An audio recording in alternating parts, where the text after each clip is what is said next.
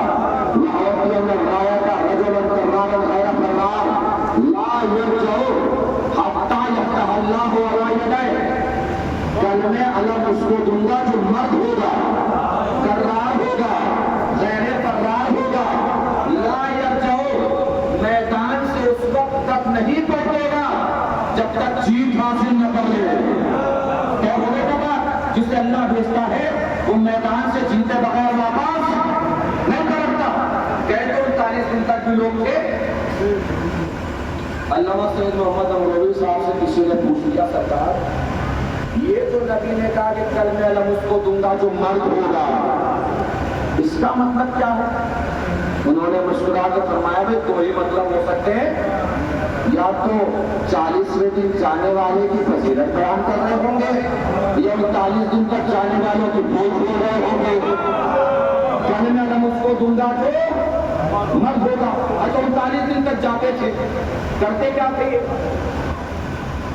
در خیبر کے اوپر درہ بنا ہوا تھا، درے میں مرہب بیٹھا رہتا تھا۔ جیسے ہی سردار در خیبر کے نزدیک پہنچتا تھا، مرہب درے سے چھانپ کے دیکھتا تھا۔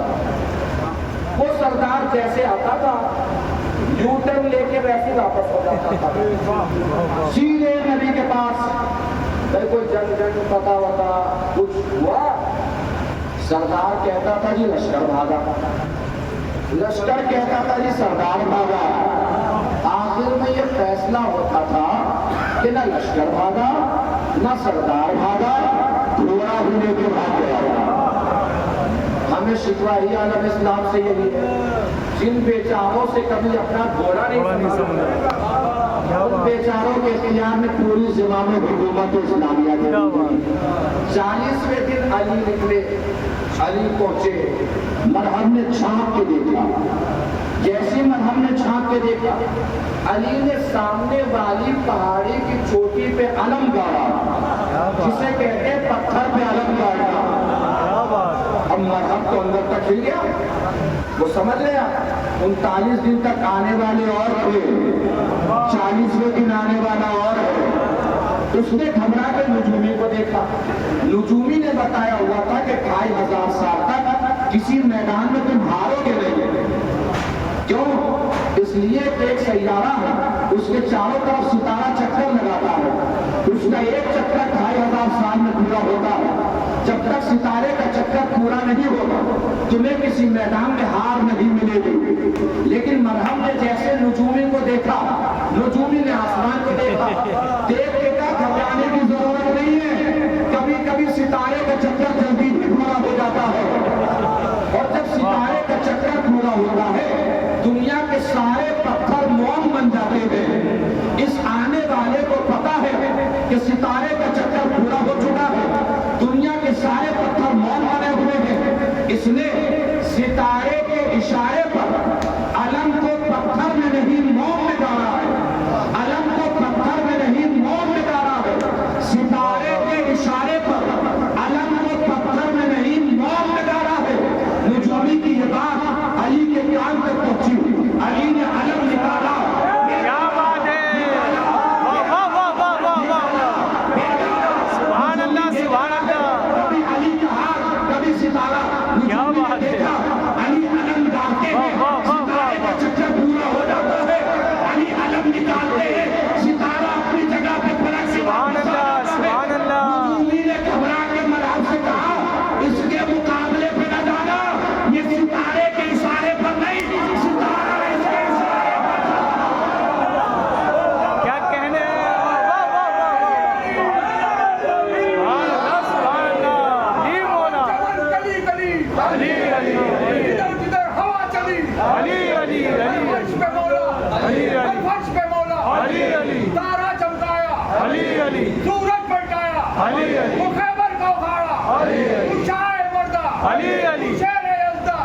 علی ایما کا سمندر علی علی روزے میں بلا لے علی علی ہم تیرے حوالے علی علی معراج کی زینت علی علی کعبہ میں ولادت علی علی مسجد پر شہادت علی علی نعرہ حیدری سبحان اللہ سبحان اللہ واہ واہ واہ واہ حضور کی ولادت کے بعد جب سرکار رسالت بہار 2 مہینے کے ہوئے تو آپ نے چلنا شروع کر دیا.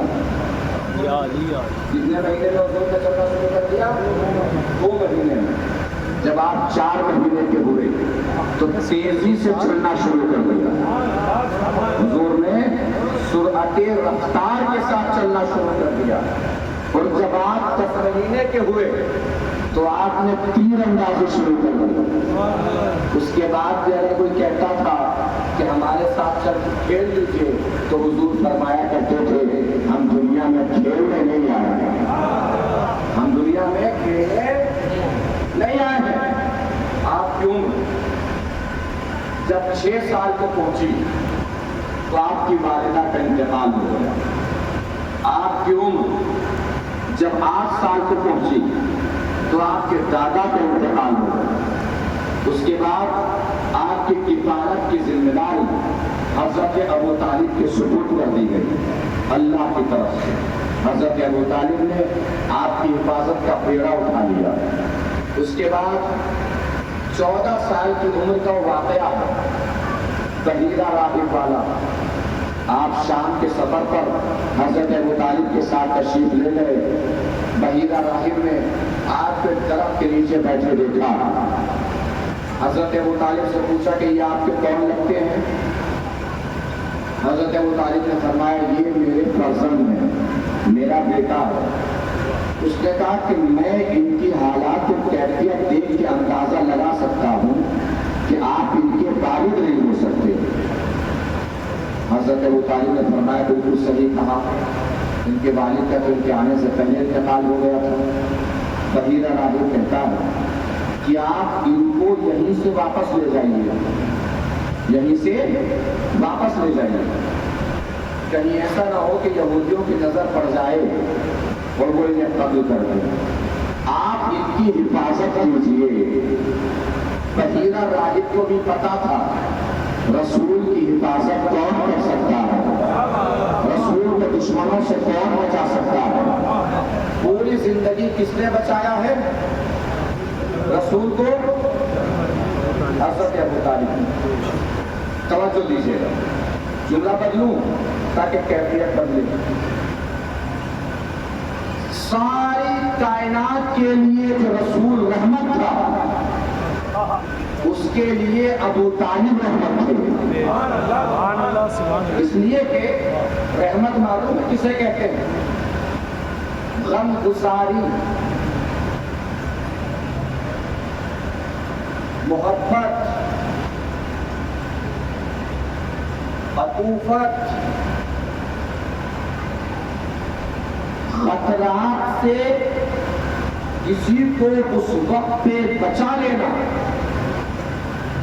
جب اس کا دل بھی مطمئن نہ ہو کہ میں ان خطرات سے بچ سکتا ہوں. اس کیفیت اور حالت کو رحمت کہتے ہیں. توجہ دیجیے گا، ایک عظیم منزل کی طرف لے کر چل رہا ہوں. آپ کسے کہتے ہیں رحمت؟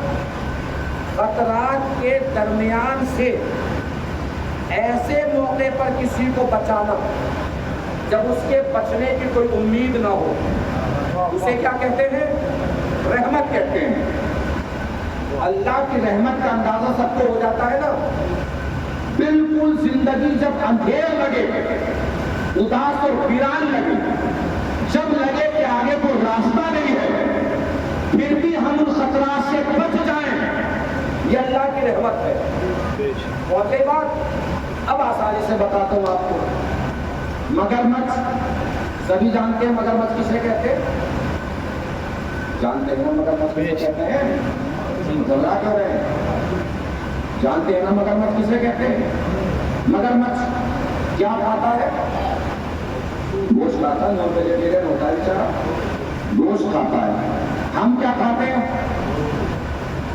ہم بھی گوشت ہی کھاتے ہیں. ہم جب گوشت کھاتے ہیں تو دانتوں میں گوشت کے ٹکڑے اٹک جاتے ہیں. ان دانتوں میں گوشت کے اٹکے ہوئے ٹکڑوں کو ہم کیسے نکالتے ہیں؟ خلال کے ذریعے سے، فطری کے ذریعے سے نکالتے ہیں. مگرمچھ کے دانتوں کے بیچ میں بھی گوشت کے ٹکڑے اٹک جاتے ہیں. مگرمچھ کیسے نکالتا ہے معلوم ہے آپ کو؟ اللہ نے ایک چڑیا بنائی ہے جس کا نام پلوور ہے. کیا ہے چڑیا کا نام؟ پلوور برڈ.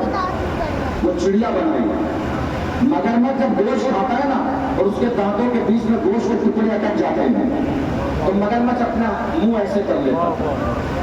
وہ چڑیا آتی ہے، دانتوں کے بیچ میں بیٹھتی ہے، گوشت کے ٹکڑے دانتوں کے بیچ سے نکالتی ہے. میں کہا تو فرمائی گوشت کھانے والا مگرمچھ اس گوشت کی چڑیا کو نہیں کھا پاتا. یہی اللہ کی رحمت ہے.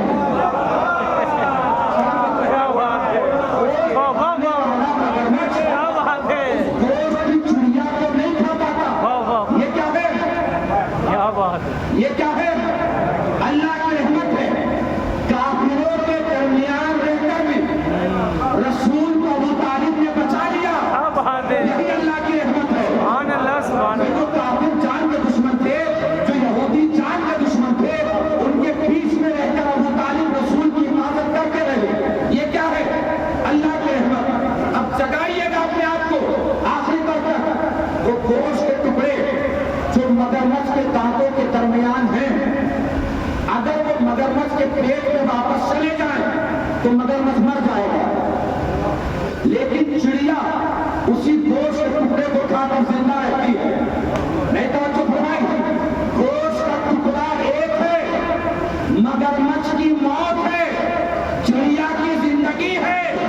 ابو طالب ایک ہے، منافق کی موت ہے، ہماری زندگی ہے. کیا بات ہے! سبحان اللہ، سبحان اللہ. کیا کہنا ہے! سبحان اللہ، سبحان اللہ. کیا تعریف کی ہے! واہ واہ واہ. اللہم صلی اللہ.